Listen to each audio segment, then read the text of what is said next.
अन्नदाता, नीत तुम्हारा अन्नदाता। पग पग पर है संग तुम्हारे अन्नदाता। लहू किसानों का बन के पसीना सींचता है धरती का सीना। मेहनत का तेरी हक दिलवाने, नई तकनीक नई खोज बताने।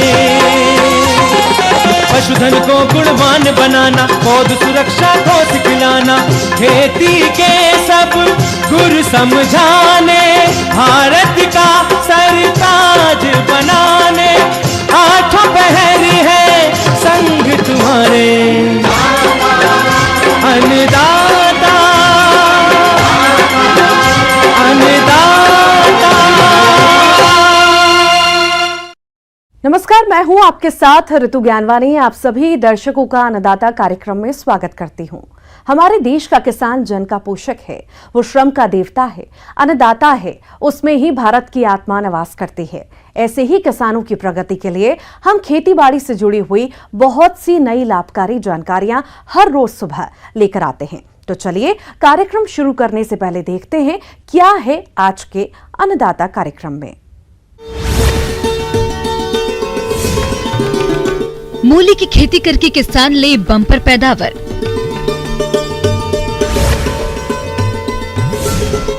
जैविक खादों के उपयोग से बढ़ेगी फसलों की पैदावार।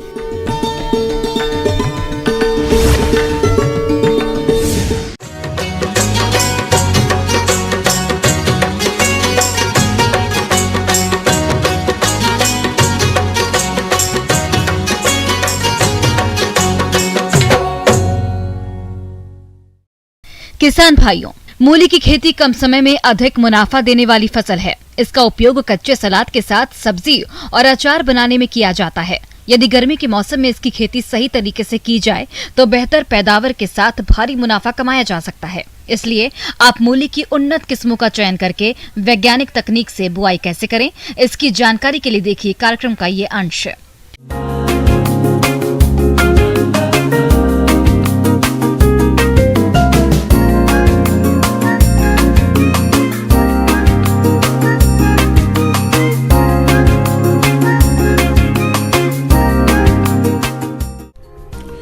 मूली का उपयोग सलाद और सब्जी के रूप में किया जाता है। इसमें तीखा स्वाद होता है।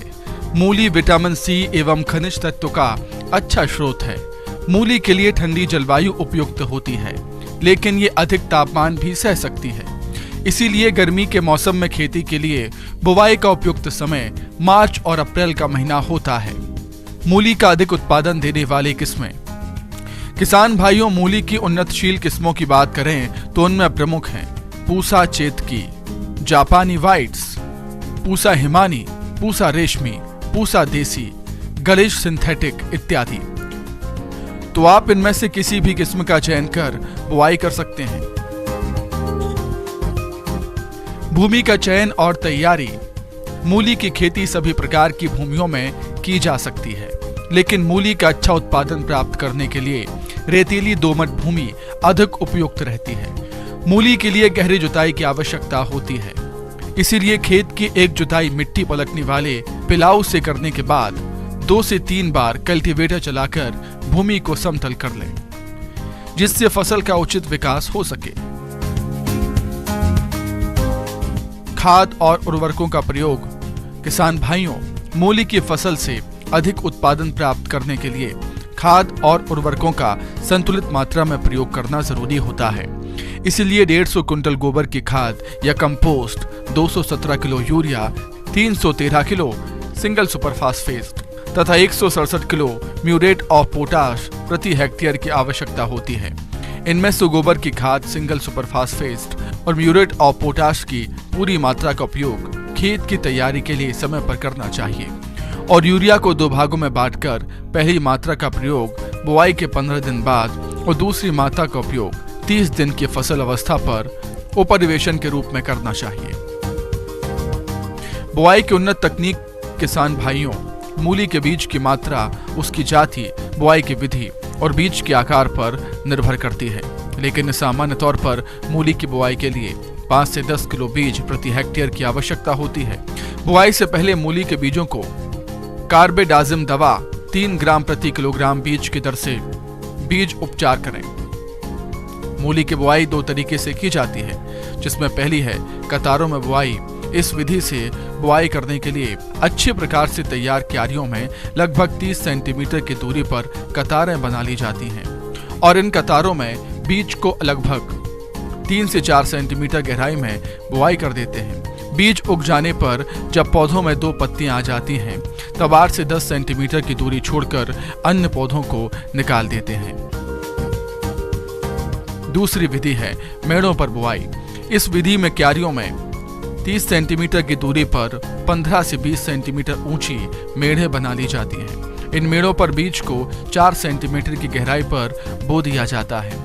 बीज उग आने पर जब पौधों में 2 पत्तियां आ जाती हैं, तब पौधों को 8 से 10 सेंटीमीटर की दूरी छोड़कर बाकी पौधों को निकाल दिया जाता है। बुआई की ये विधि अच्छी रहती है, क्योंकि इस विधि से बोने पर मूली की जड़ की बढ़वार अच्छी होती है और मूली मुलायम भी रहती है। मूली की फसल में खरपतवार नियंत्रण। मूली की फसल को खरपतवारों से मुक्त रखने के लिए रासायनिक खरपतवार नाशक दवा पेंडिमीथेलिन 30 EC की 3 किलोग्राम मात्रा को 1000 लीटर पानी के हिसाब से घोलकर प्रति हेक्टेयर की दर से बुआई के 48 घंटे के अंदर प्रयोग करने पर शुरुआत के 30 से 40 दिनों तक खरपतवार नहीं उगते। इसके अलावा आप बुआई के 15 से 20 दिन बाद निराई गुड़ाई कर फसल को खरपतवारों से मुक्त रखें और मूली की फसल में मिट्टी चढ़ाने का कार्य भी करना चाहिए। मूली की जड़ें मेड़ से ऊपर दिखाई दे रही हों तो उन्हें मिट्टी से ढक दें, अन्यथा सूर्य के प्रकाश के संपर्क से वे हरी हो जाती हैं। मूली की फसल में सिंचाई प्रबंधन। बुआई के समय यदि भूमि में नमी की कमी रह गई हो तो बुआई के तुरंत बाद एक हल्की सिंचाई कर दें। गर्मी के मौसम में मूली की अच्छी पैदावार देने के लिए फसल में पानी की अधिक जरूरत होती है, इसलिए आप फसल में 4 से 5 दिन के अंतराल पर सिंचाई जरूर करते रहें। मूली की जड़ें पूर्ण विकसित हो जाएं, तब कड़ी होने से पहले मुलायम अवस्था में ही खोद लेना चाहिए। मूली की पैदावार इसकी किस्में, खाद व उर्वरक और शस्य क्रियाओं पर निर्भर करती है। साधारणतः मूली की औसत उपज 200 कुंटल प्रति हेक्टेयर के करीब होती है, लेकिन गर्मी के मौसम में पैदावार कम हो जाती है। पर बाजार भाव अधिक मिलने से किसानों को अच्छा मुनाफा होता है। तो किसान भाइयों, इन बताई हुई बातों को ध्यान में रखते हुए यदि आप मूली की खेती करते हैं तो आपको अच्छे उत्पादन की प्राप्ति होती है। किसान भाइयों, अब लेते हैं एक छोटा सा ब्रेक।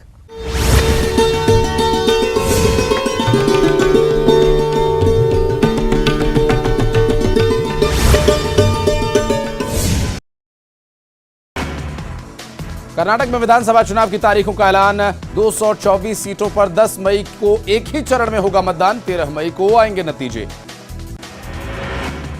कर्नाटक विधानसभा चुनावों के ऐलान के बाद बीजेपी कांग्रेस ने कसी कमर। मतदान की तारीखों के ऐलान के बाद कांग्रेस के प्रदेश अध्यक्ष डीके शिव कुमार ने किया दावा। कहा, कांग्रेस को किसी गठबंधन की नहीं है जरूरत।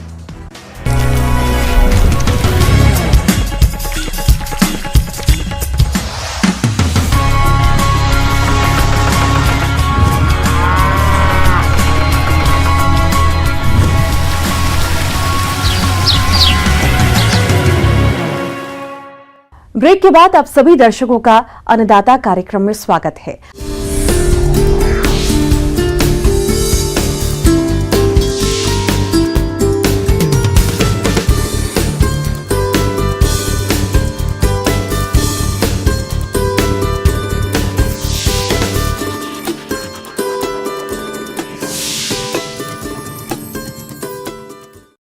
बढ़ती जनसंख्या के साथ साथ आज कृषि पर उत्पादन का दबाव भी बढ़ रहा है, जिसके चलते किसान भाई रासायनिक उर्वरकों का अत्यधिक प्रयोग कर रहे हैं। इससे न केवल कृषि की लागत में बढ़ोतरी हुई है, बल्कि मिट्टी की उत्पादकता में भी काफी कमी हो गई है। इसलिए अब कृषि वैज्ञानिकों ने अनेक जैव उर्वरकों को खोज निकाला है, जिनका प्रयोग करने से कृषि लागत में कमी तो आती ही है, साथ ही मिट्टी की भौतिक दशा में भी सुधार होता है और फसल के उत्पादन में भी वृद्धि होती है। आइए इनके बारे में जानते हैं कृषि विशेषज्ञ सत्येंद्र कुमार झा से।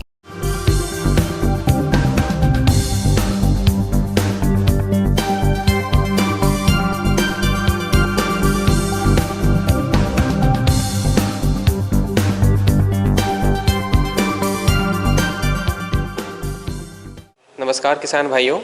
सबसे पहले तो हम लोग जानेंगे कि जैविक खाद होता क्या है।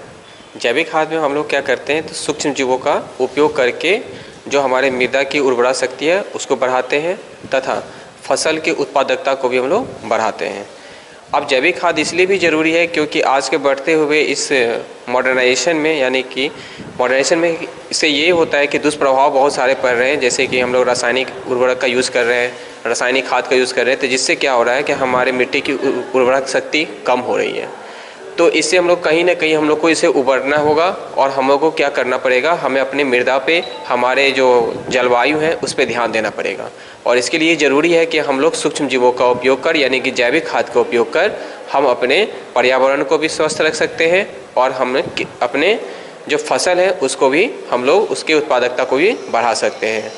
अब जैसे कि सूक्ष्म जीव में जैसे कि हम लोग एज़ोटोबैक्टर नाम का एक बैक्टीरिया होता है जो कि हम लोग गेहूँ, धान और ज्वार, बाजरा इस सब में हम लोग इसको यूज़ कर सकते हैं। और इससे क्या होगा, जो हमारा उर्वरा शक्ति है ये मृदा का तो बढ़ेगा ही बढ़ेगा, साथ साथ जो फसल है उसकी उत्पादकता भी बढ़ेगी। तो ये तो था एज़ोटोबैक्टर। उसी के साथ एक होता है माइकोराइज़ा। माइकोराइज़ा क्या करता है, हमारे मृदा में जो भी फॉस्फोरस होते हैं उस फॉस्फोरस को वो क्या करता है, घुलन कर देता है और उसको घुलन के बाद वो मृदा से क्या करता है, पौधा उसको अवशोषित कर लेता है। और जो कि फॉस्फोरस प्लांट्स के लिए, यानी कि पौधे के लिए बहुत ही ज़रूरी होता है उसके अनाज के लिए बनाने में, साथ साथ उसके प्रकाश संश्लेषण में भी वो मदद करता है। एज़ोटोबैक्टर कल्चर या सूक्ष्म जीवाणु भी राइजोबियम जीवाणु की तरह ही वायुमंडलीय नाइट्रोजन को भूमि में स्थापित करता है। ये जीवाणु जड़ों में किसी प्रकार का गांठ नहीं बनाते हैं। ये जीवाणु मिट्टी में पौधों के जड़ क्षेत्र में स्वतंत्र रूप में पाए जाते हैं तथा नाइट्रोजन गैस के अमोनिया में परिवर्तित कर पौधों को उपलब्ध कराते हैं। इस जीवाणु खाद के प्रयोग में 10 से 20 किलोग्राम नाइट्रोजन प्रति हेक्टेयर की प्राप्ति होती है तथा अनाज वाली फसलों में 10 से 20% एवं सब्जियों में 10% तक की उपज में वृद्धि पाई गई है। इनके प्रयोग से जड़ों में होने वाली फफूंद रोग से भी बचाव होता है। इस कल्चर का प्रयोग गेहूँ, जौ, मक्का, बैगन, टमाटर, आलू एवं तिलहनी फसलों में करते हैं। इसके साथ साथ हम लोग राइजोबियम के साथ साथ ये भी कह सकते हैं कि अब एजोस्पिरियम नाम का भी बैक्टीरिया होता है। ये भी हमारे मृदा को क्या करता है, उर्वरा शक्ति को बढ़ाती है, साथ साथ फसल को भी ये उसमें हेल्प करता है, मदद करता है। इसके साथ साथ यदि गेहूं का देखा जाए तो उसमें सबसे अच्छा जैविक जो होता है एक खाद होता है जिसमें एजोला बोला जाता है, जो कि हमारे धान के फसल को, उसकी उत्पादकता को लगभग 25 से 40% तक वो क्या करता है, बढ़ा देता है। तो यदि हम लोग ये सब यूज़ करते हैं सूक्ष्म जीवों का, यानी कि जैविक खाद का, तो इससे हमारे मृदा तो स्वस्थ रहेंगे, साथ ही हमारे फसल भी अच्छे होंगे और इसका कोई नकारात्मक प्रभाव नहीं पड़ेगा हमारे ये वायुमंडल पे और हमारे जलवायु पे।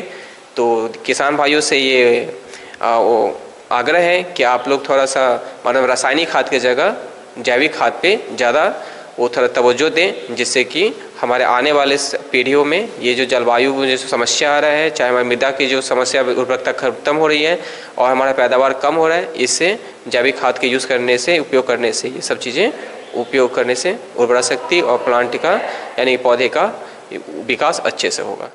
राइजोबियम कल्चर दलहनी फसलों की जड़ों में गुलाबी रंग की गांठ बनाता है।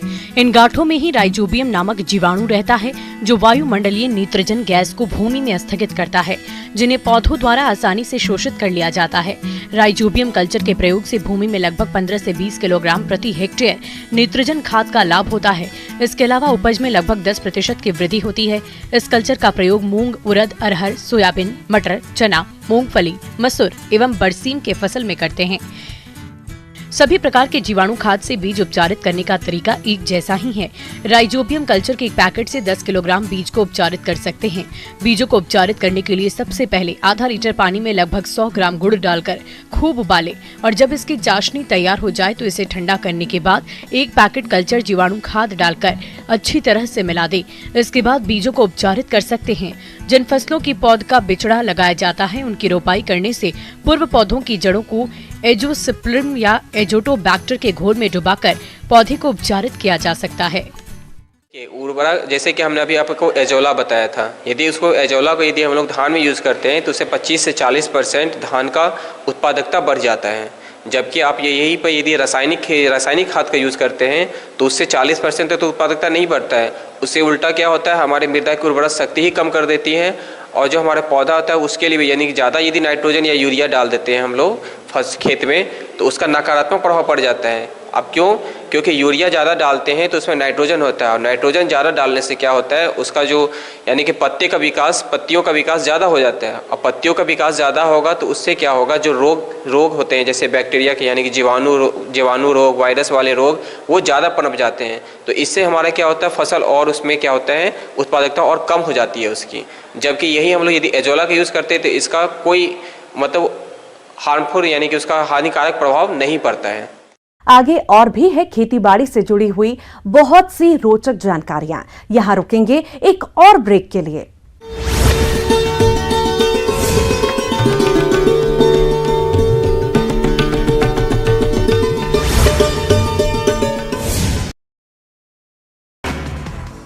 कर्नाटक में विधानसभा चुनाव की तारीखों का ऐलान।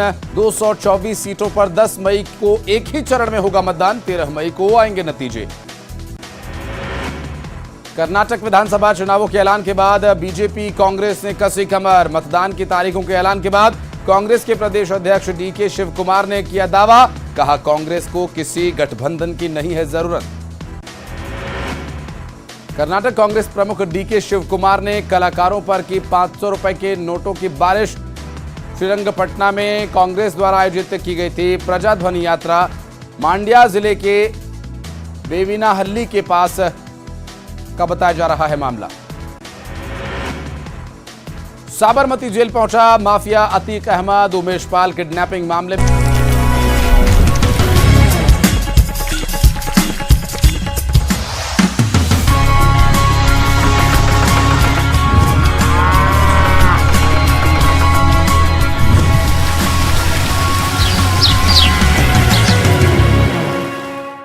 ब्रेक के बाद एक बार फिर से आप सभी दर्शकों का अन्नदाता कार्यक्रम में स्वागत है।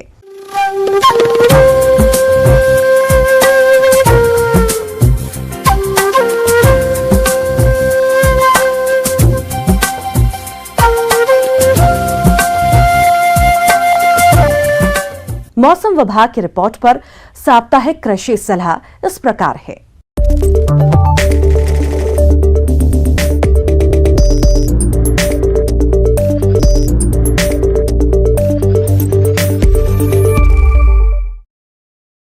ग्रामीण कृषि मौसम सेवा, भारत मौसम विज्ञान विभाग, राजमाता विजयाराजे सिंधिया कृषि विश्वविद्यालय ग्वालियर द्वारा भेजे गए मौसम पूर्वानुमान रिपोर्ट के आधार पर जिला इंदौर और इससे लगे जिलों के किसान भाइयों को सलाह दी जाती है कि इन क्षेत्रों में आगामी दिनों के दौरान 1.4 से 3 मिलीमीटर वर्षा होने की संभावना है। अधिकतम तापमान 35 से 36 डिग्री सेल्सियस और न्यूनतम तापमान 17 से 19 डिग्री सेल्सियस रहने का अनुमान है। हवा पूर्वी दक्षिण दिशा से 9.6 से 15.5 किलोमीटर प्रति घंटे की रफ्तार से बहेगी। ऐसे में इन क्षेत्रों के किसान भाइयों को सलाह दी जाती है कि इस मौसम में प्याज की समय से बोई गई फसल में थ्रिप्स के आक्रमण की निरंतर निगरानी करते रहें। कीट के पाए जाने पर कॉन्फिडोर 0.5 मिलीलीटर प्रति 3 लीटर पानी के हिसाब से चिपकने वाले पदार्थ जैसे टीपोल आदि में मिलाकर छिड़काव करें और नीला धब्बा रोग की निगरानी करते रहें। रोग के लक्षण पाए जाने पर मैंकोजेब 3 ग्राम प्रति लीटर पानी की दर से घोल बनाकर छिड़काव करें। इस समय पकी हुई फसलों विशेषकर सरसों की फसल की कटाई कर वर्षा आदि से बचाव की व्यवस्था के साथ सुरक्षित खलिहान पर रखें व सूखी हुई सरसों की शीघ्रता पूर्वक गहाई करें। मौसम को ध्यान में रखते हुए टमाटर के फलों को फली छेदक कीट से बचाव के लिए किसान खेत में पक्षी बसेरा लगाएं व कीट से नष्ट फलों को इकट्ठा करके जमीन में दबा दें। साथ ही फल छेदक कीट की निगरानी के लिए फेरोमोन ट्रैप 2 से 3 ट्रैप प्रति एकड़ की दर से लगाएं। मिर्च और टमाटर की फसल में इस समय लीफ कर्ल यानी चुर्रा मुर्रा रोग आने की संभावना हो सकती है। अतः दिखाई देने पर इसके नियंत्रण के लिए थायोमेथाक्साम 25 डीजी की 100 ग्राम मात्रा 500 से 600 लीटर पानी में घोलकर प्रति हेक्टेयर की दर से छिड़काव करें। बैंगन की फसल में तना भेदक व फल वेधक मक्खी से बचाव के लिए प्रभावित फलों को तोड़कर जमीन में दबाकर नष्ट कर दें व अधिक मात्रा में इन कीटों का प्रकोप हो तो स्पाइनोसेट दवा 48 ईसी की 1 मिलीलीटर मात्रा प्रति 4 लीटर पानी के हिसाब से घोल बनाकर छिड़काव करें। लौकी, तोरई, कद्दू, ककड़ी में लाल कीड़ा यानी रेड पंपकिन बीटल दिखाई देने पर इसके नियंत्रण के लिए मिथाइल पैराथियान 2% धूल का भुरकाव करें। इस समय गोभी व बंद गोभी की फसल में माहो कीट की संभावना हो सकती है, अतः दिखाई देने पर इनके नियंत्रण के लिए नीम का तेल 1.5 से 2 लीटर 500 से 600 लीटर पानी में घोलकर प्रति हेक्टेयर की दर से छिड़काव करें। पशुओं को साफ और ताजा पानी दिन में 2 बार दें, साथ ही साथ हरा चारा दें। बाहरी परजीवियों से बचाव के लिए ब्यूटॉक्स का उपयोग करें। पशुशाला की नियमित सफाई करें। 1 लीटर पानी में 5 मिलीलीटर फिनाइल मिलाकर फर्श की सफाई करें। बकरियों में पीपीआर रोग के नियंत्रण के लिए टीका लगवाएं। गर्मी से बकरियों की सुरक्षा करें। बकरियों को हरा चारा, साफ पानी एवं सूखे स्थान पर बांधें एवं परजीवियों से बचाव के लिए जरूरी उपाय करें। मुर्गियों में रानीखेत बीमारी के नियंत्रण के लिए टीका लगवाएं। चूजों को 7 दिन की अवस्था पर टीकाकरण करवाएं। मुर्गे और मुर्गियों को मिनरल मिक्सचर और साफ एवं ताजा पानी दें।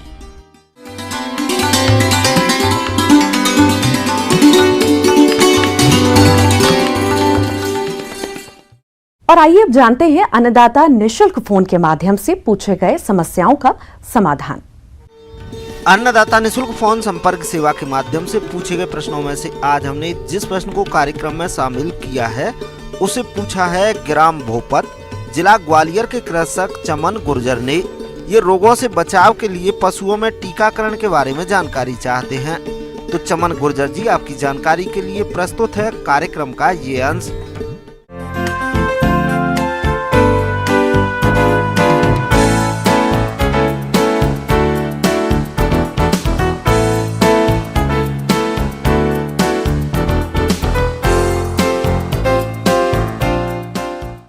नमस्कार किसान भाइयों, आज हम टीकाकरण, पशुओं में टीकाकरण के बारे में बात करेंगे।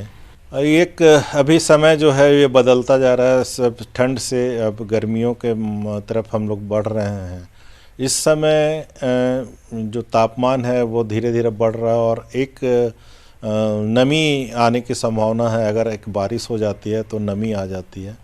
तो इस मौसम में फरवरी मार्च में के बाद एक उपयुक्त समय हो जाता है, उपयुक्त माहौल बन जाता है कीटाणु विषाणुओं को बढ़ने का।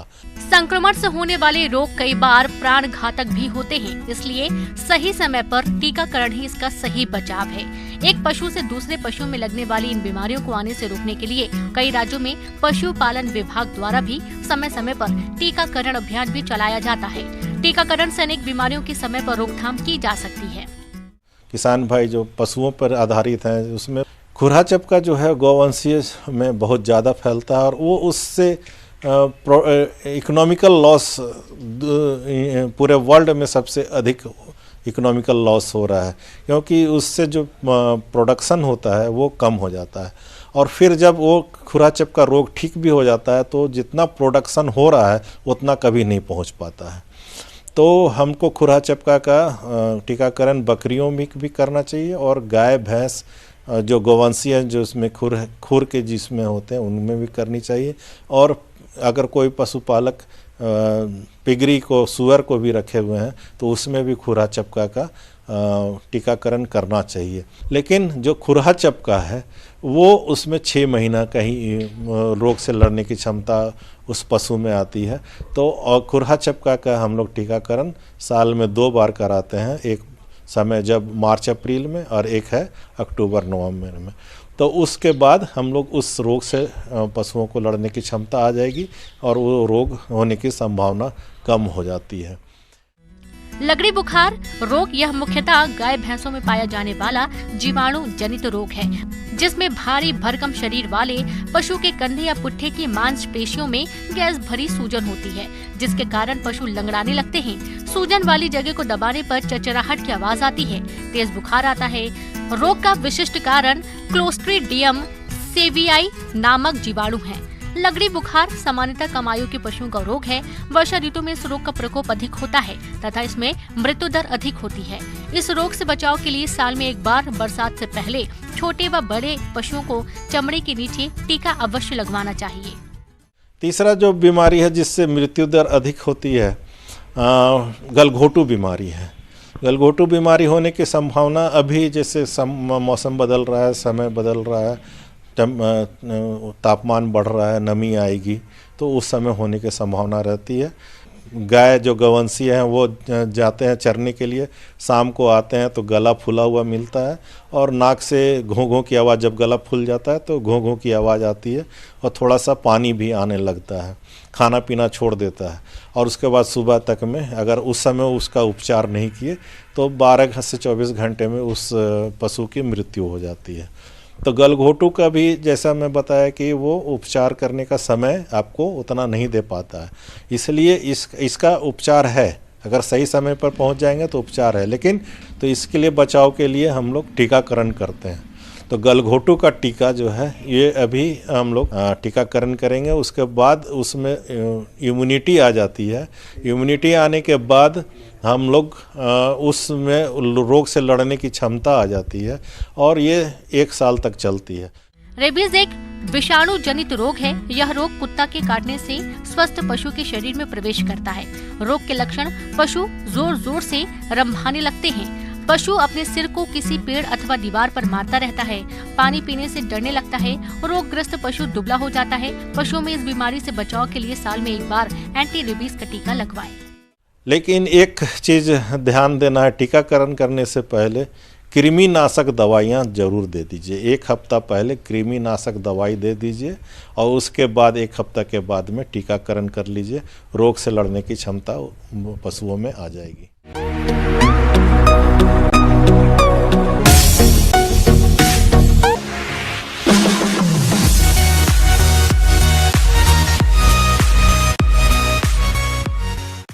एक नजर डालते हैं राज्य के कुछ मंडियों के प्रमुख फसलों के बाजार भाव पर।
किसान भाइयों, कृषि संबंधित समस्या और सुझावों के लिए आप हमें इस पते पर संपर्क कर सकते हैं।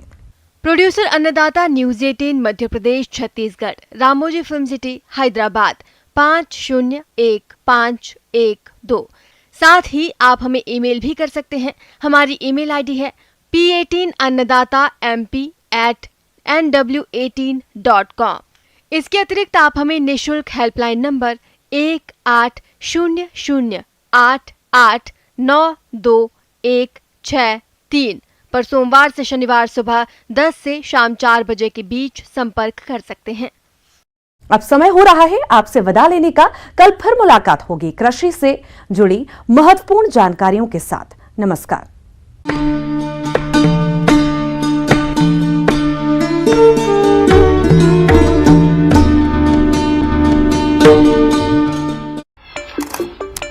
सैकड़ों कैमरों की नजर।